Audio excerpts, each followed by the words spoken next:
আসসালামু আলাইকুম সুপ্রিয় শিক্ষার্থীরা, কেমন আছো তোমরা সবাই? আশা করছি আল্লাহর রহমতে তোমরা যে যেখানে আছো সবাই ভালো আছো এবং নিরাপদে আছো। পিজিএসসি অনলাইন ক্লাসে তোমাদের সবাইকে স্বাগতম। আজকে তোমাদের অষ্টম শ্রেণীর বিজ্ঞান বিষয়ে তৃতীয় অধ্যায় নিয়ে আমরা আলোচনা করব। তৃতীয় অধ্যায় রয়েছে ব্যাপন, অভিস্রবণ ও প্রশোধন। এগুলো সম্পর্কে আমরা আজকে বিস্তারিত আলোচনা করব। তো প্রথমে চলে যাই আমরা ব্যাপনে। ব্যাপন সম্বন্ধে প্রথমে আমরা বিস্তারিত কিছু আলোচনা করে নিই। আমরা জানি সব পদার্থই কি কতগুলো ক্ষুদ্র ক্ষুদ্র অণু দিয়ে তৈরি। এই অণুগুলো কি সবসময় গতিশীল বা চলমান অবস্থায় থাকে। তরল ও গ্যাসের ক্ষেত্রে কি হয়, অণুগুলো চলন দ্রুত হয় এবং বেশি ঘনত্বের স্থান থেকে কম ঘনত্বের দিকে অণুগুলো কি হয়, ছড়িয়ে পড়তে থাকে। এই প্রক্রিয়া চলতে থাকে যতক্ষণ না অণুগুলোর ঘনত্ব দুই স্থানে সমান হয়, তাই তো? যতক্ষণ দুই স্থানে সমান না হবে ততক্ষণ পর্যন্ত এই অণুগুলো এভাবে তারা এই প্রক্রিয়াটা চালাতে থাকবে। অনুরূপ এরূপ চলন প্রক্রিয়াকে কি বলছি আমরা? ব্যাপন। এখানে দেখো এই চিত্রটার মাধ্যমে আমরা এই জিনিসটা দেখতে পাচ্ছি। যেমন কিছু রং আমরা এবং এই যে এই গোলাপি, এইগুলো হচ্ছে কি কিছু রঙের অণু, অর্থাৎ কিছু রং আমরা দিয়েছি এই ড্রপ আর্টের মাধ্যমে। আর এগুলো কি পানির অণু।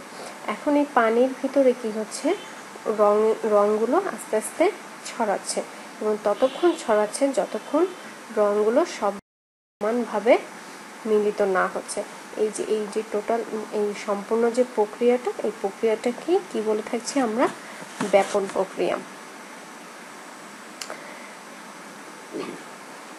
তাহলে কি হলো, ব্যাপনকারী পদার্থের অণু পরমাণুগুলো গতিশক্তির প্রভাবে এক প্রকার চাপ সৃষ্টি হয়, যার প্রভাবে অধিক ঘনত্বযুক্ত স্থান থেকে কম ঘনত্বযুক্ত স্থানে অণুগুলো ছড়িয়ে পড়ে। এ প্রকার চাপকে আমরা ব্যাপন চাপও বলে থাকি। কোনো পদার্থের অণুর ব্যাপন যতক্ষণ চলতে থাকে যতক্ষণ না উক্ত পদার্থের অণুগুলোর ঘনত্ব কি হয়, সর্বত্র সমান হয়, যেটা আমরা এই চিত্রে দেখতে পাচ্ছি। যখন এই ঘনত্ব সমান হয়ে যায় তখন ব্যাপনটি বন্ধ হয়ে যায়। এবার কয়েকটি পরীক্ষার মাধ্যমে আমরা এটা দেখতে পাই। যেমন ঘরে সেন্ট বা আতর ছড়ালে বা ধূপ জ্বালালে সমস্ত ঘরে তার সুবাস ছড়িয়ে এটি কিসের কারণে ঘটে থাকে? ব্যাপনের কারণে। ধূপের ধোঁয়া ও সেন্টের অণুগুলো কি অধিক ঘনত্ব সম্পন্ন হওয়ায় সম্পূর্ণ ঘরে কম ঘনত্ব সম্পন্ন স্থানে ছড়িয়ে পড়ে।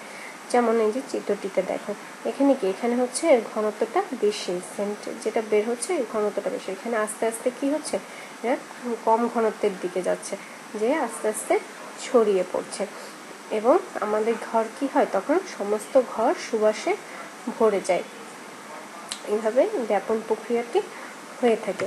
এবার আরও একটি দেখি আমরা, তুতের সাহায্যে পানিতে তুতের ব্যাপন প্রক্রিয়া কিভাবে হয়। যেমন আমরা কিছু পরিমাণ কি করলাম, তুতে একটি বিকারের পানিতে ফেলে কিছুক্ষণ অপেক্ষা করি।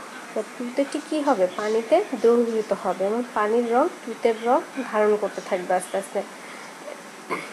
এবং এই যে প্রথমে কি হালকা নীল রং হয়, কারণ এটা আস্তে আস্তে ছড়াতে থাকে এবং ছড়াতে যখন সম্পূর্ণ পানিতে এটা মিশে যায় তখন এটা পুরোপুরি গাঢ় নীল রং ধারণ করে ফেলে। এটা হলো এটি আরেকটি ব্যাপনের উদাহরণ। এবার আসি আমরা ব্যাপনের গুরুত্ব সম্পর্কে। জীবের বিভিন্ন শারীরবৃত্তীয় কাজে ব্যাপন প্রক্রিয়া ঘটে থাকে। যেমন উদ্ভিদ সালোকসংশ্লেষণের সময় বাতাসের কার্বন ডাইঅক্সাইড গ্রহণ করে এবং কি করে, অক্সিজেন ত্যাগ করে। এখানে একটা চিত্রের মাধ্যমে আমরা সামান্য একটু বোঝার চেষ্টা করি কি করছে। এখানে উদ্ভিদ কি করছে, সালোকসংশ্লেষণ প্রক্রিয়ার মাধ্যমে, সংশ্লেষণ প্রক্রিয়া আমরা কি জানি, সূর্যের আলোর উপস্থিতি অবশ্যই থাকতে হবে। এখানে কি করে, গাছ হচ্ছে অক্সিজেন নির্গত করছে এবং কি কার্বন ডাইঅক্সাইড গ্রহণ করছে। এই অত্যাবশ্যক কাজটি কি ব্যাপন দ্বারা সম্ভব হয়। আবার কি, যেমন উদ্ভিদ দেহে শোষিত পানি বাষ্পাকারে প্রস্বেদনের মাধ্যমে দেহ থেকে ব্যাপন ক্রিয়ায় বের করে দেয়। এটিও কি ব্যাপনের কারণে হয়ে থাকে। আবার জীবকোষে শ্বসনের সময় গ্লুকোজ জারণের জন্য অক্সিজেন ব্যবহৃত হয়। ব্যাপন ক্রিয়ার দ্বারা কোষে অক্সিজেন প্রবেশ করে এবং কার্বন ডাই অক্সাইড বের হয়ে যায়।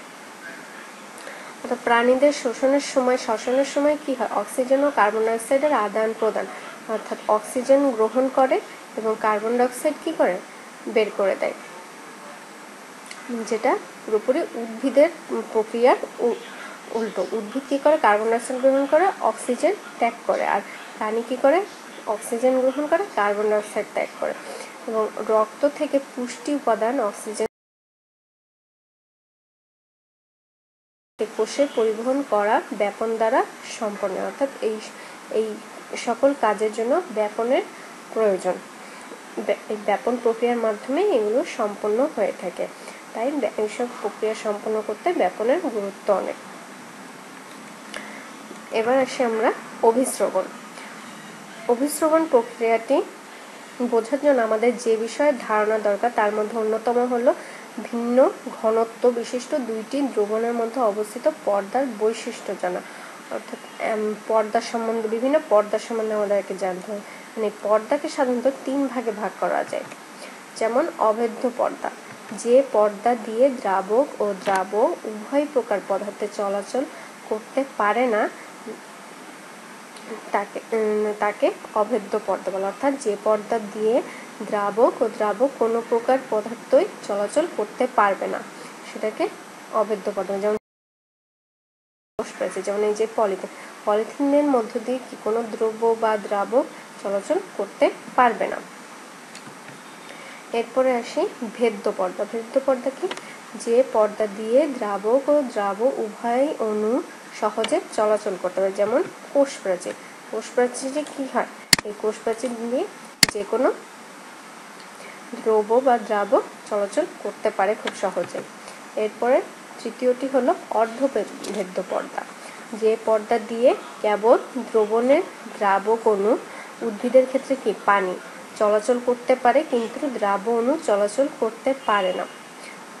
হচ্ছে কোনো দ্রবণের কি দ্রাবকটা চলাচল করতে পারবে কিন্তু দ্রাবক চলাচল করতে পারবে না। যেমন ডিমের খোসার ভিতরে একটা প্রলেপ থাকে, একটা পর্দা মতো থাকে সাদা পাতলা। এই পর্দা দিয়ে কি দ্রাবকগুলো চলাচল করতে পারে কিন্তু অন্যান্য কোনো অণু চলাচল করতে পারবে না। কোষ পর্দা, ডিমের খোসার ভিতরের পর্দা, মাছের পটকার পর্দা ইত্যাদি। এবার আসি আমরা অভিস্রবণটা কি। অভিস্রবণটা হলো যে প্রক্রিয়ায় একই পদার্থের কম ঘনত্ব এবং বেশি ঘনত্বের দুটি দ্রবণ অর্ধভেদ্য পর্দা দ্বারা পৃথক করা হলে দ্রাবক পদার্থের অণুগুলো কম ঘনত্বের দ্রবণ থেকে অধিক ঘনত্বের দ্রবণের দিকে যায় তাকে অভিস্রবণ বা অসমোসিস বলে। অর্থাৎ যে প্রক্রিয়ায় একই পদার্থের কম ঘনত্ব, এই যে যেমন চিত্রে আমরা দেখতে পাচ্ছি এখানে হচ্ছে কম ঘনত্ব এবং বেশি ঘনত্বের দুটি দ্রবণ, এই যে এটা হচ্ছে অর্ধভেদ্য পর্দা দ্বারা পৃথক করা হলে দ্রাবক পদার্থের অণুগুলো কি হয়, কম ঘনত্বের দ্রবণ থেকে অধিক ঘনত্বের দ্রবণের দিকে চলে যায়। এটাকে কি বলছে, অভিস্রবণ বা অসমোসিস, ইংরেজিতে অসমোসিস বলা হয়। এবার একটি আমরা উদাহরণের মাধ্যমে দেখি।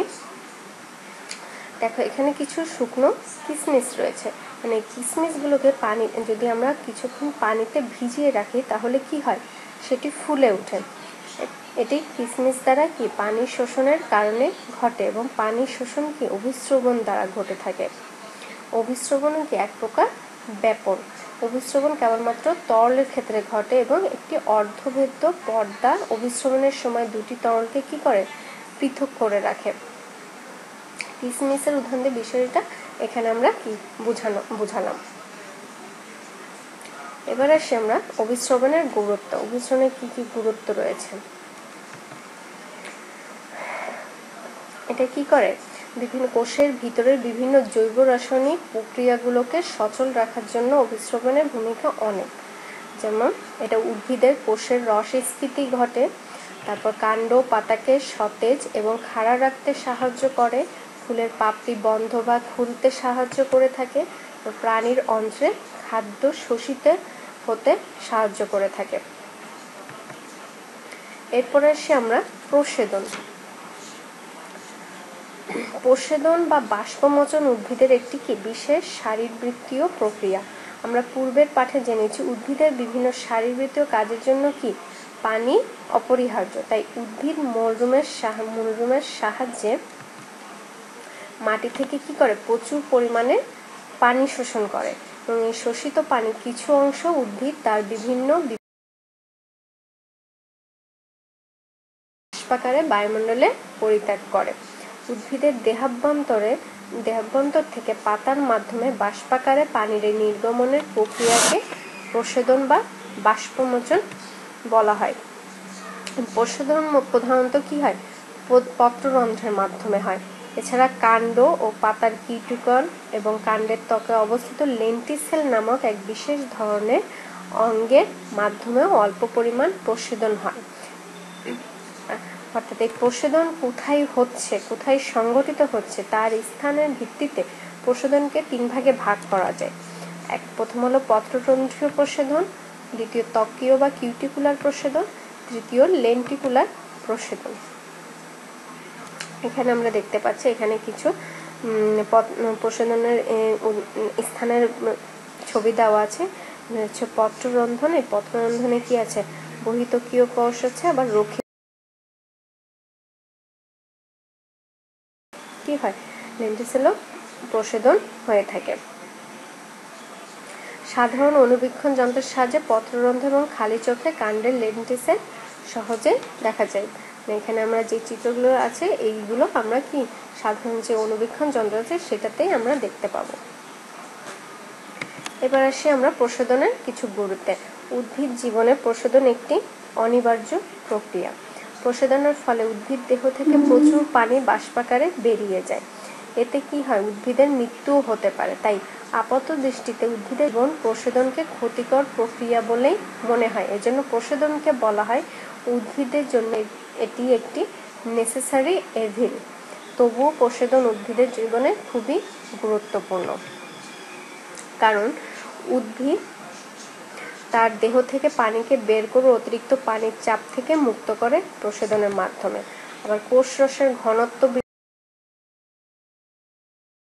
উদ্ভিদকে পানি ও খনিজ লবণ শোষণে সাহায্য করে। আবার উদ্ভিদ দেহকে ঠান্ডা রাখে এবং কি পাতার আর্দ্রতা বজায় রাখে। খাদ্য তৈরির জন্য পাতায় অবিরাম পানি সরবরাহ সম্ভব হয় প্রসেদনের কারণে। আর পাতায় প্রসেদনের ফলে কি হয় জাইলেম বাহিকায় পানির যে টান সৃষ্টি হয় তা মূলরোম কর্তৃক পানি শোষণ উদ্ভিদের শীর্ষে পরিবহনে সাহায্য করে থাকে।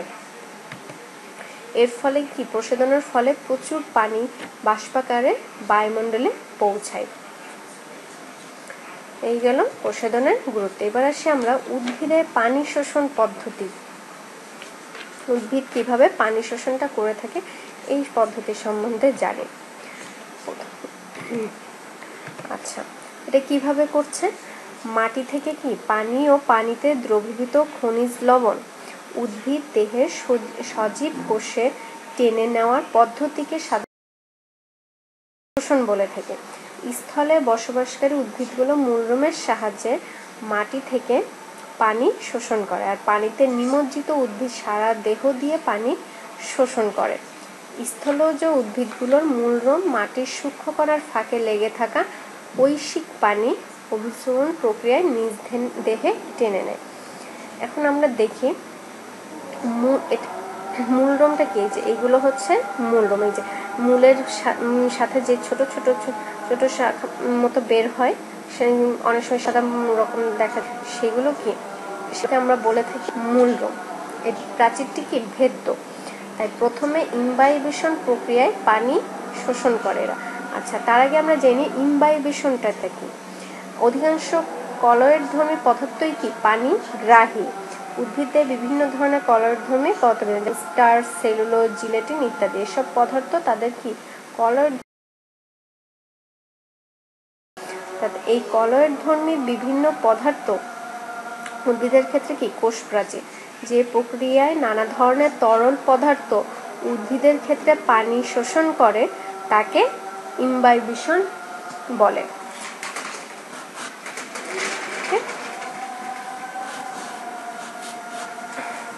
তাহলে কি হলো,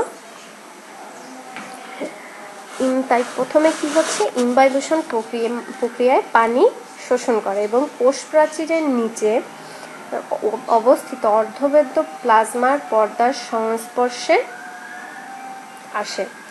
মূলরোমের কোষীয় দ্রবণের ঘনত্বের তুলনায় তার পরিবেশে দ্রবণের ঘনত্ব কম থাকায় পানি কোষের মধ্যে অন্ত অভিস্রবণ প্রক্রিয়ায় প্রবেশ করে। এখানে কি হয়, পানিগুলো মূলের বাইরের আবরণ থেকে কেন্দ্র পর্যন্ত সব কোষের কোষরসের ঘনত্ব কি সমান নয়, মানে কোথাও বেশি থাকে কোথাও কম থাকে, এরকম থাকে। আচ্ছা, ফলে কোষ স্তর অভিস্রবণের কারণে মূলের এক কোষ থেকে অন্য কোষে পানির গতি অব্যাহত থাকে। এক কোষ থেকে যখন আর এক কোষে যাচ্ছে তখন পানির গতি কি অব্যাহত থাকছে। পরিশেষে পানি কাণ্ডের জাইলেম বাহিকার মাধ্যমে পাতায় পৌঁছায়। এখান থেকে আস্তে আস্তে জাইলেম বাহিকার মাধ্যমে হচ্ছে গাছের পাতায় পৌঁছাচ্ছে। এইভাবেই হচ্ছে উদ্ভিদের পানি শোষণ প্রক্রিয়াটি সম্পন্ন হয়ে থাকে। এরপরে আসে উদ্ভিদের খনিজ লবণ শোষণ পদ্ধতি। খনিজ লবণ শোষণ পদ্ধতিতে কি, উদ্ভিদের স্বাভাবিক বৃদ্ধির জন্য কতগুলো কি হয়, খনিজ লবণের প্রয়োজন হয়। এই জন্য কি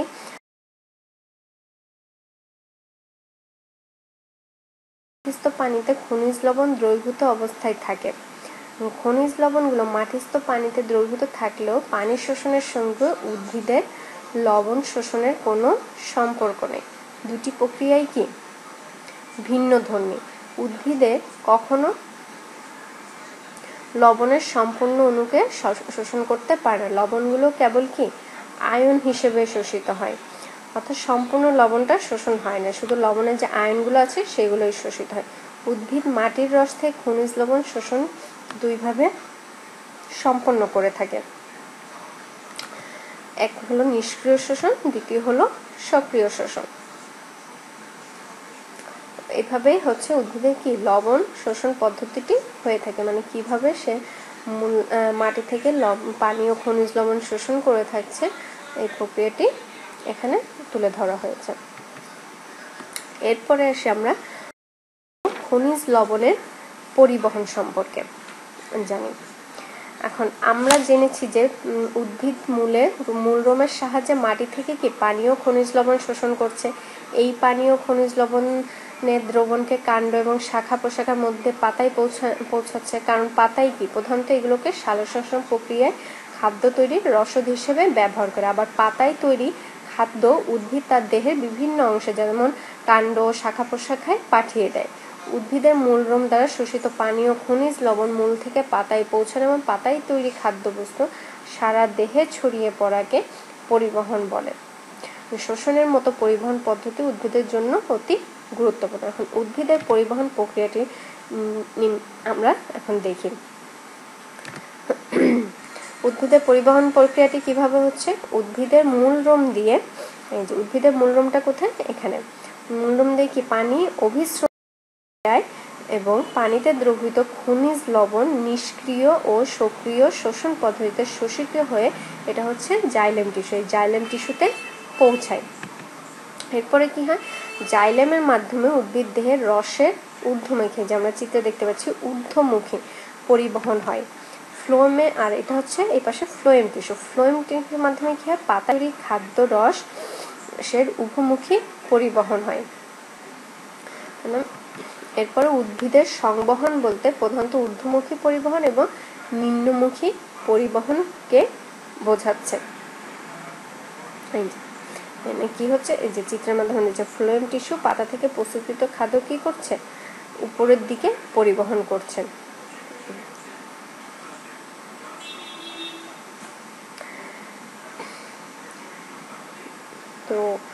গেল পানি ও খনিজ লবণের পরিবহন। অর্থাৎ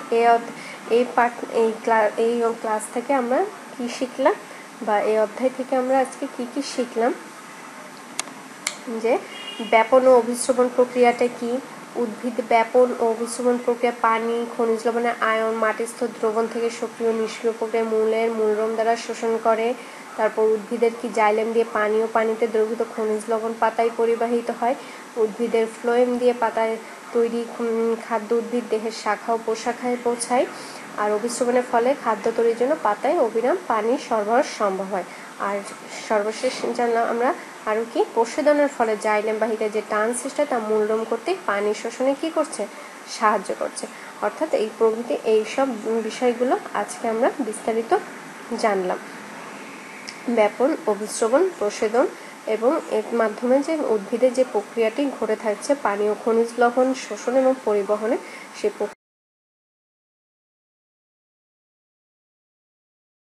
কিছু সংক্ষিপ্ত প্রশ্ন, কিছু সৃজনশীল প্রশ্ন এবং কিছু নৈর্ব্যক্তিক প্রশ্ন খুব ভালোভাবে খুঁটিয়ে পড়ার চেষ্টা করবে, বুঝে পড়ার চেষ্টা করবে। তাহলে যত বাসায় এই অধ্যায়টা ভালো করে পড়ার চেষ্টা করবে, দেখবে অধ্যায়টি তোমাদের জন্য আরও বেশি সহজ হয়ে যাবে। এখানে কঠিন কিছুই মনে হবে না।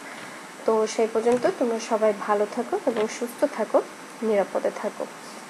আল্লাহ হাফেজ।